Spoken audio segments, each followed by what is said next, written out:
Cynthia, for sharing your story today. Your stories have inspired me over and over again. Today I read in the Denver Post that 6 years ago there was a swift immigration raid that took place in Greeley, Colorado. And I remember going to work that day when I worked for an organization where members who were meatpacking workers in that plant were detained for doing nothing more than showing up to work to be able to provide for themselves and for their families. And today, we are going to get one step closer to making sure that we have comprehensive immigration reform in this country, and we cannot stop here. This is just the beginning.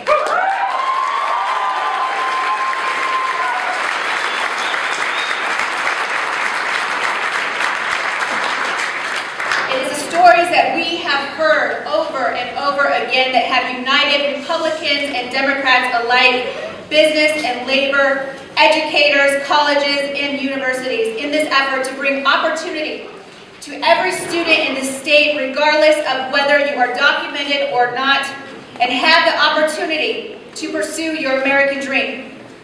It has been your stories that have reminded us to never give up on the promise of the American dream, the power of persistence, and the importance of fighting for liberty and justice for all.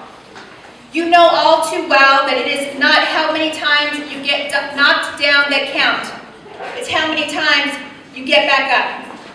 And today I thank you for your leadership and your courage to come back to the state capitol for a 7th time and not give up on your dreams or aspirations.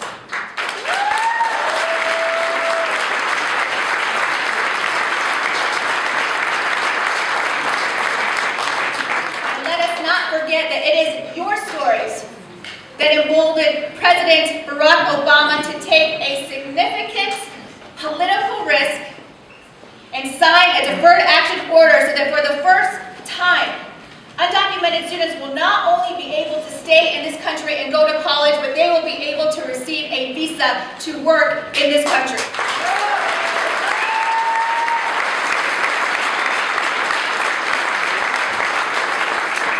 Let us not forget that we cannot allow for these students to go year after year after year and not realize a return on our state's investment.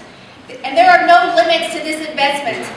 One of these students may find a cure for cancer or become the next Bill Gates or the next Steve Jobs. And the thing is that many of us here today in the legislature and across the state, we will never know what it is like. We will never know what it's like to have parents that come to this country for a better future and economic opportunity.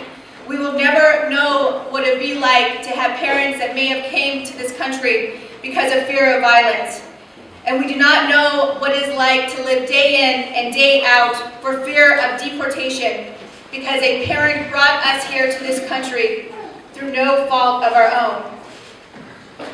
We don't know these things because we were fortunate.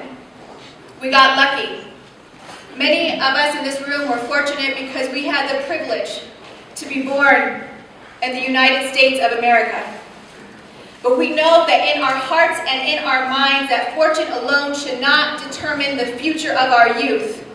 And today we call on the Colorado Legislature, Republicans and Democrats, inside and outside of the building, to recognize that hard work should be rewarded, everyone deserves a fair shot and a level playing field, and that the contributions and talents of these students must be valued regardless of whether they are documented or not.